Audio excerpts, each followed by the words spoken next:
دیر میں تم خبر سنتے اور سوچتے ہو اتنی دیر میں وہ مکہ کو محاصرے میں لے لیں گے۔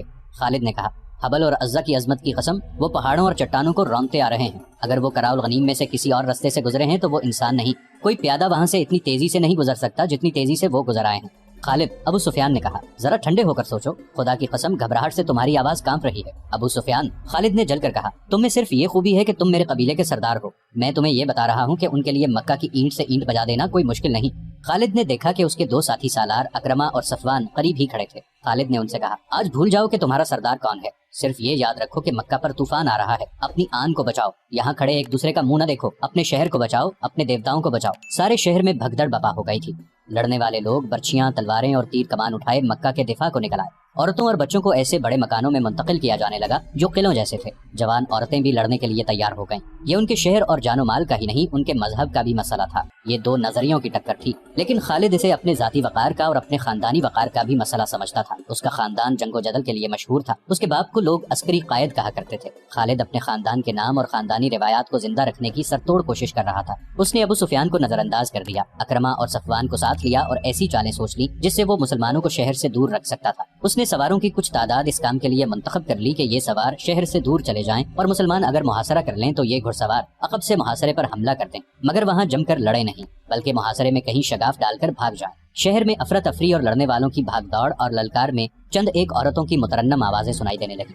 ان کی آوازیں ایک آواز بن گئی تھیں، وہ رزمیہ گیت گا رہی تھیں جس میں رسول اللہ صلی اللہ علیہ وآلہ وسلم کے قاتل کا ذکر تھا۔ بڑا جوشیلا اور بھڑکا دینے والا گیت تھا۔ یہ عورتیں گلیوں میں یہ گیت گاتی پھر رہی تھیں۔ چند ایک مسلح شتر سواروں کی مدینے کی طرف سے آنے والے رستے پر اور دو تین اور سمتوں کو دوڑا دیا گیا کہ وہ مسلمانوں کی پیش قدمی کی خبریں پیچھے پہنچاتے رہیں۔ عورتیں اونچے مکانوں کی چھتوں پر چڑھ کر مدینہ کی طرف دیکھ رہی تھیں۔ سورج افق میں اترتا جا رہا تھا۔ صحرا کی شفق بڑی دل فریب ہوا کرتی ہے، مگر اس شام مکہ والوں کو شفق میں لہو کے رنگ دکھائی دے رہے تھے۔ کہیں سے کسی بھی طرف سے گرد اٹھتی نظر نہیں آ رہی تھی۔ انہیں اب تک آ جانا چاہیے تھا۔ خالد نے اکرمہ اور صفوان سے کہا، ہم اتنی جلدی خندق نہیں کھود سکتے، ہم خندق کا سہارا لے کر نہیں لڑیں گے۔ اکرمہ نے کہا، ہم ان کے محاصرے پر حملہ کریں گے۔ صفوان نے کہا، ان کے پاؤں جمنے نہیں دیں گے۔ سورج غروب ہو گیا ہے، رات گہری ہونے لگی ہے، کچھ بھی نہ ہوا۔ مکہ میں زندگی بیدار اور سرگرم رہی جیسے وہاں رات آئی ہی نہ ہو۔ عورتوں، بچوں اور بوڑھوں کو قلعوں جیسے مکانوں میں منتقل کر دیا گیا تھا، اور جو لڑنے کے قابل تھے وہ اپنے سالاروں کی ہدایات پر شہر کے ارد گرد اپنے مورچے مضبوط کر رہے تھے۔ رات آدھی گزر گئی، مدینہ والوں کی آمد کے کوئی آثار نہ آئے۔ پھر رات گزر گئی۔ خالد، ابو سفیان نے پوچھا، کہاں ہے وہ؟ اگر تم یہ سمجھتے ہو کہ وہ نہیں آئیں گے تو یہ بہت خطرناک فریب ہے جو تم اپنے آپ کو دے رہے ہو۔ خالد نے کہا، محمد کی عقل تک تم نہیں پہنچ سکتے، وہ جو سوچ سکتا ہے وہ تم نہیں سوچ سکتے۔ وہ آئیں گے۔ اس وقت تک مسلمان چند ایک مارکے دوسرے قبیلوں کے خلاف لڑ کر اپنی داغ بٹھا رہے تھے۔ ان میں غزوہ خیبر ایک بڑا مارکا تھا، انہیں جنگ کا تجربہ ہو چکا تھا۔ ابو سفیان، خالد نے کہا، میں تمہیں خبردار کرتا ہوں کہ مسلمان اب وہ نہیں رہے جو تم نے عہد میں دیکھے تھے۔ اب وہ لڑنے کے ماہر بن چکے ہیں، ان کا ابھی تک سامنے نہ آنا بھی ایک چال ہے۔ ابو سفیان کچھ کہنے ہی لگا تھا کہ ایک شتر سوار نظر آیا جس کا اونٹ بہت تیز رفتار سے دوڑتا آیا تھا۔ ابو سفیان اور خالد کے قریب آ کر اس نے اونٹ روکا اور کود کر نیچے آیا۔ میری آنکھوں نے جو دیکھا ہے وہ تم نہیں مانو گے۔ شتر سوار نے کہا، میں نے مسلمانوں کو حدیبیہ میں خیمہ زن دیکھا ہے، وہ محمد اور اس کا لشکر نہیں ہو سکتا۔ ابو سفیان نے کہا، خدا کی قسم میں محمد کو اس طرح پہچانتا ہوں جس طرح تم دونوں مجھے پہچانتے ہو۔ شتر سوار نے کہا، اور میں نے ایسے اور آدمیوں کو بھی پہچانا ہے جو ہم میں سے تھے لیکن ان کے ساتھ جا ملے تھے۔ حدیبیہ مکہ سے 13 میل دور مغرب میں ایک مقام تھا۔ رسول کریم صلی اللہ علیہ وآلہ وسلم خوریزی سے بچنا چاہتے تھے، اس لیے آپ صلی اللہ علیہ وآلہ وسلم مکہ سے دور حدیبیہ میں خیمہ زن ہو گئے تھے۔ ہم ان پر شبخون ماریں گے۔ خالد نے کہا، انہیں سستانے نہیں دیں گے، وہ جس راستے سے حدیبیہ پہنچے ہیں اس راستے نے انہیں تھکا دیا ہوگا، ان کی ہڈیاں ٹوٹ رہی ہوں گی، وہ تازہ دم ہو کر مکہ پر حملہ کریں گے، ہم انہیں آرام نہیں کرنے دیں گے، ہم انہیں وہاں سے بھگا سکتے ہیں۔ ابو سفیان نے کہا، چھاپا مار جیش تیار کرو۔ رسول اکرم صلی اللہ علیہ وآلہ وسلم نے اپنی خیمہ گاہ کی حفاظت کا انتظام کر رکھا تھا۔ گھڑ سوار جیش رات کو خیمہ گاہ کے ارد گرد گشتی پہرا دیتے تھے، دن کو بھی پہرے کا انتظام تھا۔ ایک اور گھڑ سوار جیش نے اپنے جیسا ایک گھڑ سوار جیش دیکھا جو خیمہ گاہ سے دور آہستہ آہستہ چلا جا رہا تھا۔ مسلمان سوار ان سواروں کی طرف چلے گئے، وہ قریش کے سوار تھے جو وہاں نہ رکے اور دور چلے گئے۔ کچھ دیر بعد وہ ایک اور طرف سے آتے نظر آئے اور مسلمانوں کی خیمہ گاہ سے تھوڑی دور رک کر چلے گئے۔ دوسرے روز وہ سوار خیمہ گاہ کے قریب آ گئے۔ اب کے مسلمان سواروں کا ایک جیش جو خیمہ گاہ سے دور نکل گیا تھا واپس آ گیا۔ اس جیش نے ان سواروں کو گھیر لیا، انہوں نے گھیرے سے نکلنے کے لیے ہتھیار نکال لیے۔ ان میں جھڑپ ہو گئی لیکن مسلمان سواروں کے کماندار نے اپنے سواروں کو روک لیا، انہیں نکل جانے دو۔ جیش کے کماندار نے کہا، ہم لڑنے آئے ہوتے تو ان میں سے ایک کو بھی زندہ نہ جانے دیتے۔ وہ مکہ کے لڑاکا سوار تھے، انہوں نے واپس جا کر ابو سفیان کو بتایا۔ چند اور سواروں کو بھیجو۔ ابو سفیان نے کہا ایک شبخون مارو۔ میرے قبیلے کے سردار ایک سوار نے کہا ہم نے شبخون مارنے کی بہت کوشش کی ہے لیکن ان کی خیمہ گاہ کے ارد گرد دن رات گھڑ سوار گھومتے پھرتے رہتے ہیں۔ قریش کے چند اور سواروں کو بھیجا گیا، انہوں نے شام کے ذرا بعد شبخون مارنے کی کوشش کی لیکن مسلمان سواروں نے ان کے کچھ سواروں کو زخمی کر کے وہاں سے بھگا دیا۔ مکہ والوں پر تذبذب کی کیفیت طاری تھی، وہ راتوں کو سوتے بھی نہیں تھے، محاصرے کے ڈر سے وہ ہر وقت بیدار اور چوکس رہتے تھے اور دن گزرتے جا رہے تھے۔ آخر ایک روز مکہ میں ایک مسلمان سوار داخل ہوا، یہ حضرت عثمان رضی اللہ عنہ تھے۔ انہوں نے ابو سفیان کے متعلق پوچھا، ابو سفیان نے دور سے دیکھا اور دوڑا آیا۔ خالد بھی آ گیا، میں محمد رسول اللہ صلی اللہ علیہ وآلہ وسلم کا پیغام لے کر آیا۔ حضرت عثمان رضی اللہ عنہ نے کہا ہم لڑنے نہیں آئے، ہم عمرہ کرنے آئے ہیں، عمرہ کر کے چلے جائیں گے، اگر ہم اجازت نہ دیں تو؟ ابو سفیان نے پوچھا ہم مکہ والوں کا نہیں خدا کا حکم ماننے والے ہیں۔ حضرت عثمان رضی اللہ عنہ نے جواب دیا ہم اپنے اور اپنی عبادت گاہ کے درمیان کسی کو حائل نہیں ہونے دیا کرتے، اگر مکہ کے مکان ہمارے لیے رکاوٹ بنیں گے تو خدا کی قسم مکہ ملبے اور کھنڈروں کی بستی بن جائے گی، اگر یہاں کے لوگ ہمیں روکیں گے تو مکہ کی گلیوں میں خون بہے گا۔ ابو سفیان ہم امن کا پیغام لے کر آئے ہیں اور یہاں کے لوگوں سے امن کا تحفہ لے کر جائیں گے۔ خالد کو وہ لمحے یاد تھے جب یہ مسلمان سوار پروقار لہجے میں دھمکی دے رہا تھا۔ خالد کا خون کھول اٹھنا چاہیے تھا لیکن اسے یہ آدمی بڑا اچھا لگا تھا۔ ابو سفیان نے عثمان رضی اللہ عنہ کو عمرے کی پیشکش بھی کی تھی لیکن انہوں نے اپنے نبی صلی اللہ علیہ وآلہ وسلم کے بغیر اکیلے عمرہ کرنے سے صاف انکار کر دیا تھا۔ ادھر جب مذاکرات میں زیادہ وقت گزرا تو ہوا کے دوش پر یہ افواہ حدیبیہ پہنچی کہ عثمان رضی اللہ عنہ کو قتل کر دیا گیا ہے، جس کے جواب میں رسول کریم صلی اللہ علیہ وآلہ وسلم نے قتل عثمان رضی اللہ عنہ کے انتقام کے لیے اپنے 1400 جانثاروں سے بیعت لی تھی۔ اسی بیعت کو تاریخ میں بیعت رضوان کے نام سے یاد کیا جاتا ہے اور اسی بیعت کی وجہ سے ابو سفیان سمجھوتے پر راضی ہوا تھا۔ پھر ایک صلح نامہ تحریر ہوا تھا، اسے صلح حدیبیہ کا نام دیا گیا۔ مسلمانوں کی طرف سے اس پر رسول کریم صلی اللہ علیہ وآلہ وسلم نے اور قریش کی طرف سے سہیل بن عمرو نے دستخط کیے تھے۔ اس صلح نامے میں طے پایا تھا کہ مسلمان اور قریش 10 سال تک نہیں لڑیں گے اور مسلمان آئندہ سال عمرہ کرنے آئیں گے اور مکہ میں 3 دن ٹھہر سکیں گے۔ رسول کریم صلی اللہ علیہ وآلہ وسلم قریش میں سے تھے۔ خالد آپ صلی اللہ علیہ وآلہ وسلم کو بہت اچھی طرح سے جانتا تھا لیکن اب اس نے آپ صلی اللہ علیہ وآلہ وسلم کو دیکھا تو اس نے محسوس کیا کہ یہ کوئی اور محمد ہیں۔ وہ ایسا متاثر ہوا کہ اس کے ذہن سے اتر گیا کہ یہ وہی محمد صلی اللہ علیہ وآلہ وسلم ہیں جنہیں وہ اپنے ہاتھوں قتل کرنے کے منصوبے بناتا رہا تھا۔ خالد نبی کریم صلی اللہ علیہ وآلہ وسلم کو ایک سالار کی حیثیت سے زیادہ دیکھ رہا تھا۔ وہ آپ صلی اللہ علیہ وآلہ وسلم کی عسکری اہلیت کا قائل ہو گیا تھا۔ صلح حدیبیہ تک مسلمان رسول کریم صلی اللہ علیہ وآلہ وسلم کی قیادت میں چھوٹے بڑے 28 معرکے لڑ چکے اور فتح و نصرت کی دھاک بٹھا چکے تھے۔ مسلمان عمرہ کر کے چلے گئے، 2 مہینے گزر گئے۔ ان 2 مہینوں میں خالد پر خاموشی طاری رہی لیکن اس خاموشی میں ایک طوفان اور ایک انقلاب پرورش پا رہا تھا۔ خالد نے مذہب میں کبھی بھی دلچسپی نہیں لی تھی، اسے نہ کبھی اپنے بتوں کا خیال آیا تھا اور نہ کبھی اس نے رسول کریم صلی اللہ علیہ وآلہ وسلم کی رسالت کو سمجھنے کی کوشش کی تھی، مگر اب از خود اس کا دھیان مذہب کی طرف چلا گیا اور وہ اس سوچ میں کھو گیا کہ مذہب کون سا سچا ہے اور انسان کی زندگی میں مذہب کی اہمیت اور ضرورت کیا ہے۔ اکرمہ، ایک روز خالد نے اپنے ساتھی سالار اکرمہ سے جو اس کا بھتیجا بھی تھا کہا میں نے فیصلہ کر لیا ہے، میں سمجھ گیا ہوں۔ کیا سمجھ گئے ہو خالد؟ اکرمہ نے پوچھا۔ محمد جادوگر نہیں، خالد نے کہا، اور محمد شاعر بھی نہیں، میں نے محمد کو اپنا دشمن سمجھنا چھوڑ دیا ہے اور میں نے محمد صلی اللہ علیہ وآلہ وسلم کو خدا کا رسول تسلیم کر لیا ہے۔ حبل اور عزا کی قسم تم مذاق کر رہے ہو، اکرمہ نے کہا۔ کوئی نہیں مانے گا کہ ولید کا بیٹا اپنا مذہب چھوڑ رہا ہے، ولید کا بیٹا اپنا مذہب چھوڑ چکا ہے۔ خالد نے کہا کیا تم بھول گئے ہو کہ محمد صلی اللہ علیہ وآلہ وسلم ہمارے کتنے آدمیوں کو قتل کرا چکا ہے؟ اکرمہ نے کہا تم ان کے مذہب کو قبول کر رہے ہو جن کے خون کے ہم پیاسے ہیں؟ میں نے فیصلہ کر لیا ہے اکرمہ، خالد نے 2 ٹوک لہجے میں کہا۔ میں نے سوچ سمجھ کر فیصلہ کیا ہے۔ اسی شام ابو سفیان نے خالد کو اپنے ہاں بلایا، اکرمہ بھی وہاں موجود تھا۔ کیا تم بھی محمد صلی اللہ علیہ وآلہ وسلم کی باتوں میں آ گئے ہو؟ ابو سفیان نے اس سے پوچھا۔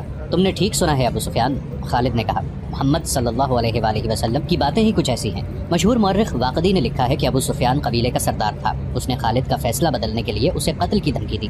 خالد اس دھمکی پر مسکرا دیا مگر اکرمہ برداشت نہ کر سکا، حالانکہ وہ خود خالد کے اس فیصلے کے خلاف تھا۔ ابو سفیان، اکرمہ نے کہا، میں تمہیں اپنے قبیلے کا سردار مانتا ہوں لیکن خالد کو جو تم نے دھمکی دی ہے وہ میں برداشت نہیں کر سکتا۔ تم خالد کو اپنا مذہب بدلنے سے نہیں روک سکتے، اگر تم خالد کے خلاف کوئی کارروائی کرو گے تو ہو سکتا ہے کہ میں بھی خالد کے ساتھ مدینہ چلا جاؤں۔ اگلے ہی روز مکہ میں ہر کسی کی زبان پر یہ الفاظ تھے، خالد بن ولید محمد کے پاس چلا گیا ہے۔ خالد یادوں کے ریلے میں بہتا مدینہ کو چلا جا رہا تھا، اسے اپنا ماضی اس طرح یاد آیا تھا جیسے وہ گھوڑے پر سوار مدینے کو نہیں بلکہ پیادہ اپنے ماضی میں چلا جا رہا تھا۔ اسے مدینے کے اونچے مکانوں کی منڈیریں نظر آنے لگی تھی۔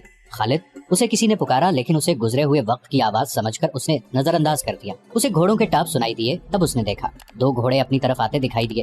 وہ رک گیا، گھوڑے اس کے قریب آ کر رکے۔ ایک سوار اس کے قبیلے کے مشہور جنگجو عمرو بن العاص تھے اور دوسرے عثمان بن طلحہ، دونوں نے ابھی اسلام قبول نہیں کیا تھا۔ کیا تم دونوں مجھے واپس مکہ لے جانے کے لیے آئے ہو؟ خالد نے ان سے پوچھا۔ تم کہاں جا رہے ہو؟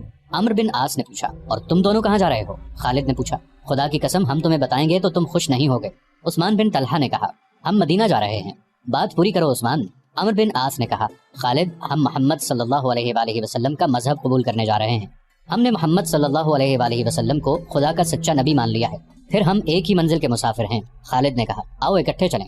وہ 31 مئی 628 عیسوی کا دن تھا جب تاریخ اسلام کے دو عظیم جرنیل خالد رضی اللہ عنہ بن ولید اور عمرو رضی اللہ عنہ بن عاص مدینہ میں داخل ہوئے۔ ان کے ساتھ عثمان رضی اللہ عنہ بن طلحہ تھے۔ تینوں رسول کریم صلی اللہ علیہ وآلہ وسلم کے حضور پہنچے۔ سب سے پہلے خالد رضی اللہ عنہ بن ولید اندر گئے، ان کے پیچھے عمرو بن عاص اور عثمان بن طلحہ رضی اللہ عنہم گئے۔ تینوں نے قبول اسلام کی خواہش ظاہر کی۔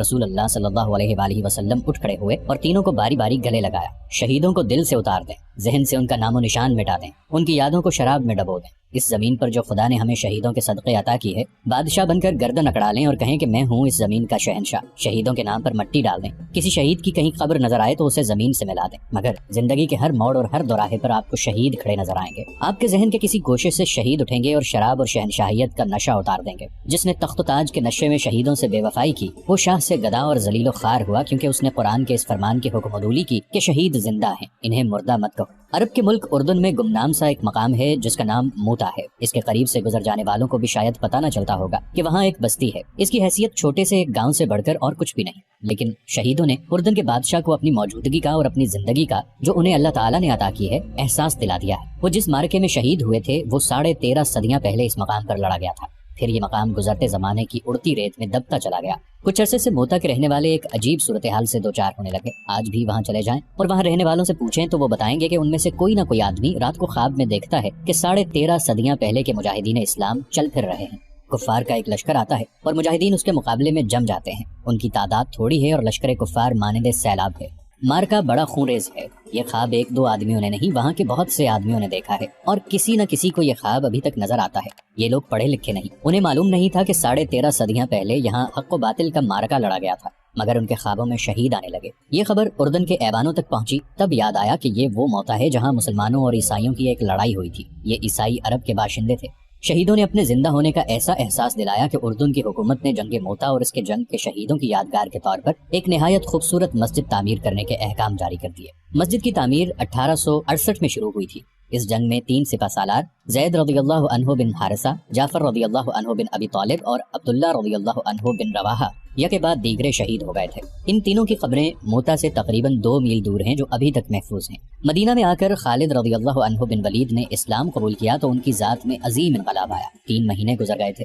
خالد رضی اللہ عنہ زیادہ تر وقت رسول کریم صلی اللہ علیہ وآلہ وسلم کے حضور بیٹھے فیض حاصل کرتے رہے، مگر انہیں ابھی عسکری جوہر دکھانے کا موقع نہیں ملا تھا۔ وہ فن حرب و ضرب کے ماہر جنگجو تھے۔ ان کا حسب و نسب بھی عام عربوں سے اونچا تھا، لیکن انہوں نے ایسا دعویٰ نہ کیا کہ انہیں سالار کا رتبہ ملنا چاہیے۔ انہوں نے اپنے آپ کو سپاہی سمجھا اور اسی حیثیت میں خوش رہے۔ آج کے شام اور اردن کے علاقے میں اس زمانے میں قبیلہ غسان آباد تھا، جو اس علاقے میں دور تک پھیلا ہوا تھا۔ یہ قبیلہ طاقت کے لحاظ سے زبردست مانا جاتا تھا، کیونکہ جنگجو ہونے کے علاوہ اس کی تعداد بہت زیادہ تھی۔ اس قبیلے میں عیسائی بھی شامل تھے۔ اس وقت روم کا شہنشاہ ہرقل تھا، جس کی جنگ پسندی اور جنگی دہشت دور دور تک پھیلی ہوئی تھی۔ اسلام تیزی سے پھل پھول رہا تھا۔ قبیلہ قریش کے ہزارہا لوگ اسلام قبول کر چکے تھے۔ ان کے مانے منجے ہوئے سردار اور سالار بھی مدینے جا کر رسول خدا صلی اللہ علیہ وآلہ وسلم کے دست مبارک پر بیعت کر چکے تھے، اور مسلمان ایک جنگی طاقت بنتے جا رہے تھے۔ کئی ایک چھوٹے چھوٹے قبائل حلقہ بگوش اسلام ہو گئے تھے۔ مدینہ اطلاعیں پہنچ رہی تھیں کہ قبیلہ غسان مسلمانوں کی بڑھتی ہوئی طاقت اور اسلام کی مقبولیت کو روکنے کے لیے مسلمانوں کو للکارنا چاہتا ہے اور جنگی تیاریوں میں مصروف ہے۔ یہ بھی سنا گیا کہ غسان کا سردار اعلیٰ روم کے بادشاہ ہرقل کے ساتھ دوستی کر کے اس کی جنگی طاقت بھی مسلمانوں کے خلاف استعمال کرنے کی کوشش کر رہا ہے۔ رسول کریم صلی اللہ علیہ وآلہ وسلم نے اپنا ایک ایلچی، جس کا نام تاریخ میں محفوظ نہیں، غسان کے ایک سردار اعلیٰ کے ہاں اس پیغام کے ساتھ بھیجا کہ اللہ کے سوا کوئی معبود نہیں اور وہ وحدہ لا شریک ہے، اور اسلام ایک مذہب ہے اور دین ہے۔ باقی تمام عقیدے جو مختلف مذاہب کی صورت اختیار کر گئے ہیں توہمات ہیں، اور یہ انسانوں کے بنائے ہوئے ہیں۔ رسول کریم صلی اللہ علیہ وآلہ وسلم نے غسان کے سردار اعلیٰ کو قبول اسلام کی دعوت دی۔ نبی کریم صلی اللہ علیہ وآلہ وسلم نے یہ پیغام اس خیال سے بھجوایا تھا کہ پیشتر اس کے کہ قبیلہ غسان روم کے شہنشاہ ہرقل کی جنگی قوت سے مرعوب ہو کر عیسائیت کی آغوش میں چلا جائے، یہ قبیلہ اسلام قبول کر لے اور اسے اپنا اتحادی بنا کر ہرقل سے بچایا جائے۔ خدا کی قسم، اس سے بہتر فیصلہ اور کوئی نہیں ہو سکتا۔ خالد رضی اللہ عنہ نے ایک محفل میں کہا، ہرقل نے فوج کشی کی تو یوں سمجھو کہ باطل کا طوفان آ گیا جو سب کو اڑا لے جائے گا۔ غسان کی خیریت اسی میں ہے کہ رسول اللہ صلی اللہ علیہ وآلہ وسلم کی دعوت قبول کر لے۔ کسی اور نے کہا، نہیں کرے گا تو ہمیشہ کے لیے ہرقل کا غلام ہو جائے گا۔ ایک اور نے کہا، اس وقت ہرقل قبیلہ غسان میں داخل ہو چکا تھا، اس کے ساتھ جو فوج تھی اس کی تعداد 1,00,000 تھی۔ غسان کے سردار اعلیٰ کو اطلاع مل چکی تھی مگر وہ پریشان نہیں تھا، وہ ہرقل کے ساتھ دوستی کا ہاتھ بڑھانے کا فیصلہ کر چکا تھا۔ نبی کریم صلی اللہ علیہ وآلہ وسلم کا ایلچی بصرہ کو جا رہا تھا۔ غسان کا دارالحکومت بصرہ تھا۔ ایلچی کے ساتھ ایک اونٹ پر لدے ہوئے زیادہ راہ کے علاوہ 3 محافظ بھی تھے۔ بڑی لمبی مسافت کے بعد ایلچی موتا پہنچا اور اس نے ذرا سستانے کے لیے اپنا مختصر سا قافلہ روک لیا۔ قریب ہی قبیلہ غسان کی ایک بستی تھی، اس کے سردار کو اطلاع ملی کہ 4 اجنبی بستی کے قریب پڑاؤ کیے ہوئے ہیں۔ سردار نے، جس کا نام شرجیل بن عمرو تھا، مدینہ کے ایلچی کو اپنے ہاں بلایا اور پوچھا کہ وہ کون ہے اور کہاں جا رہا ہے۔ میں مدینہ کا ایلچی ہوں اور بصرہ کو جا رہا ہوں۔ ایلچی نے جواب دیا، میں رسول خدا صلی اللہ علیہ وآلہ وسلم کا پیغام تمہارے سردار اعلیٰ کے لیے لے جا رہا ہوں۔ کیا تم قبیلہ قریش کے محمد صلی اللہ علیہ وآلہ وسلم کی بات کر رہے ہو؟ شرجیل بن عمرو نے طنزیہ لہجے میں پوچھا۔ پیغام کیا ہے؟ پیغام یہ ہے کہ اسلام قبول کر لو، ایلچی نے کہا، اور باطل کے عقیدے ترک کر دو۔ کیا تم یہ سمجھتے ہو کہ میں اپنے سردار اعلیٰ کی اور اپنے مذہب کی توہین برداشت کر لوں گا؟ شرجیل بن عمرو نے کہا، اگر تم زندہ رہنا چاہتے ہو تو یہیں سے واپس مدینہ چلے جاؤ، میں بصرہ کے رستے سے ہٹ نہیں سکتا۔ ایلچی نے کہا، یہ رسول اللہ صلی اللہ علیہ وآلہ وسلم کا حکم ہے جس کی تعمیل میں فخر سے اپنی جان دے دوں گا، اور میں بڑے فخر سے تمہاری جان لے لوں گا۔ شرجیل بن عمرو نے کہا، اور